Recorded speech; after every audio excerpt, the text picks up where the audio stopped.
મિત્રો સ્વાગત છે તમારું અમારી યુટ્યુબ ચેનલમાં। મિત્રો આજના વિડીયોમાં આપણે ચર્ચા કરીશું ખેડૂતો માટે એવી અગત્યની યોજના વિશે કે જે યોજના અંતર્ગત વાવણીના સાધનો છે, લણણીના સાધનો છે, વાવેતર અને ખોદકામ માટેના સાધનોની ખેડૂતોએ ખરીદી કરી હોય તો તે ખરીદી કરવા માટે ₹15,000 સુધીની સહાય આપવામાં આવી છે। તો યોજના વિશે આપણે તમામ પ્રકારની માહિતી એક જ વિડીયોમાં મેળવી લઈએ। તે પહેલાં વિડીયો ગમે તો લાઇક અને શેર કરી દેજો, ચેનલમાં નવા હોય તો ચેનલને સબસ્ક્રાઇબ કરી દેજો।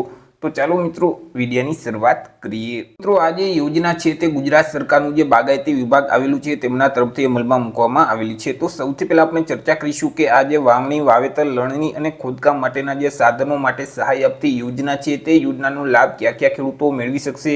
તો આ યોજનાનો લાભ છે તે ગુજરાત રાજ્યના તમામ ખેડૂત ખાતેદારો મેળવી શકશે। વાત કરી લઈએ આપણે સહાય વિશે કે યોજના અંતર્ગત કયા ખેડૂતોને કેટલી સહાય આપવામાં આવે છે। તો મિત્રો આ યોજના અંતર્ગત જે યુનિટ કોસ્ટ છે તે ₹30,000 સુધીની રહેશે। હવે યોજના અંતર્ગત મિત્રો જે અનુસૂચિત જનજાતિના ખેડૂતો છે, અનુસૂચિત જાતિના ખેડૂતો છે, નાના ખેડૂતો છે, સીમાંત ખેડૂતો છે, મહિલા ખેડૂતો છે, તો તેઓને આ યોજના અંતર્ગત સાધનોની ખરીદી કરવી હોય તો જે સાધનોની ખરીદી કરેલ છે તેમની પાછળ ખરેખર જે કુલ ખર્ચ થયેલ છે તે કુલ ખર્ચના 50% લેખે સહાય આપવામાં આવશે અથવા તો વધુમાં વધુ ₹15,000ની મર્યાદામાં સહાય આપવામાં આવશે।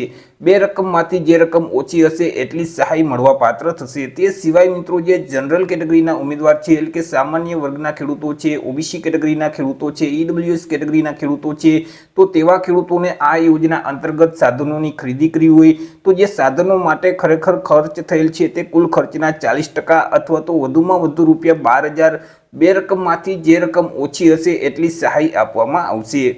વાત કરી લઈએ મિત્રો આ જે સાધનોની ખરીદી છે તે ખેડૂતોએ ક્યાંથી કરવાની રહેશે તો કૃષિ ખાતા દ્વારા વખતો વખત જાહેર કરેલ જે પ્રાઇસ ડિસ્કવરીના હેતુ માટે તૈયાર કરેલ જે પેનલ છે અને આ પેનલમાં સમાવિષ્ટ ઉત્પાદકના અધિકૃત જે વિક્રેતાઓ છે તેમની પાસેથી જ સાધનોની ખરીદી કરવાની રહેશે તો આ યોજનાનો લાભ ખેડૂતોને મળવાપાત્ર થશે।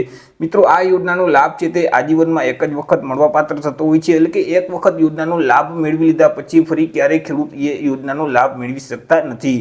યોજનાનો લાભ મેળવવા માટે ખેડૂતોએ ઓનલાઈન અરજી ફોર્મ ભરવાનું હોય છે। ઓનલાઈન અરજી ફોર્મ જે આઈ ખેડૂતનું પોર્ટલ છે iKhedoot.gujarat.gov.in નામની જે વેબસાઇટ છે તે વેબસાઇટ ઉપર જઈ તમારે ઓનલાઈન અરજી ફોર્મ ભરી દેવાનું રહેશે। વર્ષ 2024-25 માટે ઓનલાઈન અરજી ફોર્મ શરૂ છે મિત્રો 12 માર્ચ 2024 થી લઈને 11/5/2024 સુધીમાં તમારે ઓનલાઈન અરજી ફોર્મ ભરી દેવાનું રહેશે।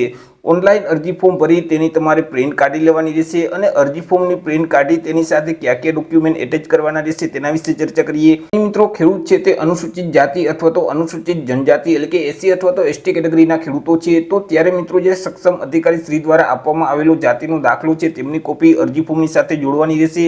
જો ખેડૂત દિવ્યાંગ વ્યક્તિ હોય તો સક્ષમ અધિકારી શ્રી દ્વારા આપવામાં આવેલું જે દિવ્યાંગતાનું પ્રમાણપત્ર છે તેમની કોપી સાથે જોડવાની રહેશે। 7/12/8 ની નકલ સાથે જોડવાની રહેશે। આધાર કાર્ડની નકલ સાથે જોડવાની રહેશે। બેંક પાસબુકના પ્રથમ પાનાની નકલ અથવા તો રદ કરેલ ચેક સાથે જોડવાનું રહેશે। વન અધિકારી પત્ર ધરાવતા હોય તો તેમની નકલ પણ સાથે જોડવાની રહેશે। જો સંયુક્ત ખાતેદાર હોય તો તેવા કિસ્સામાં અન્ય ખેડૂતનું સંમતિ પત્રક પણ સાથે જોડવાનું રહેશે। તો અરજી ફોર્મની પ્રિન્ટ કાઢી આટલા ડોક્યુમેન્ટ એટેચ કરી અને તમારા જિલ્લામાં જે બાગાયતી વિભાગની કચેરી આવેલી છે ત્યાં તમારે અરજી ફોર્મ સબમિટ કરી દેવાનું રહેશે। તો આવી રીતે મિત્રો ગુજરાત સરકારનું જે બાગાયતી વિભાગ છે તેમના તરફથી ખેડૂતો માટેની અગત્યની યોજના કહી શકાય। વાવણીના સાધનો, વાવેતર માટેના સાધનો છે, ખોદકામ માટેના સાધનો છે, લણણીના જે સાધનો છે તો તેમની ખરીદી કરવી હોય તો અહીં એસસી એસટી કેટેગરીના ખેડૂતો છે, તે સિવાય નાના ખેડૂતો, સીમાંત ખેડૂતો અને મહિલા ખેડૂતોને વધુમાં વધુ ₹15,000ની સહાય આપવામાં આવે છે। તે સિવાય બાકી તમામ ખેડૂતોને વધુમાં વધુ ₹12,000 સુધીની સહાય આપવામાં આવે છે। તો અરજી ફોર્મ છે તે 11/5/2024 સુધીમાં તમારે ભરી દેવાનું રહેશે। આશા રાખું છું વિડીયો પસંદ પડ્યો હશે। વિડીયો પસંદ પડ્યો હોય તો લાઇક અને શેર કરી દેજો, ચેનલમાં નવા હોય તો ચેનલને સબસ્ક્રાઇબ કરી દેજો। ફરી મળીશું એક નવા ટોપિક સાથે એક નવા જ વિડીયોમાં। ત્યાં સુધી જય હિન્દ, વંદે માતરમ।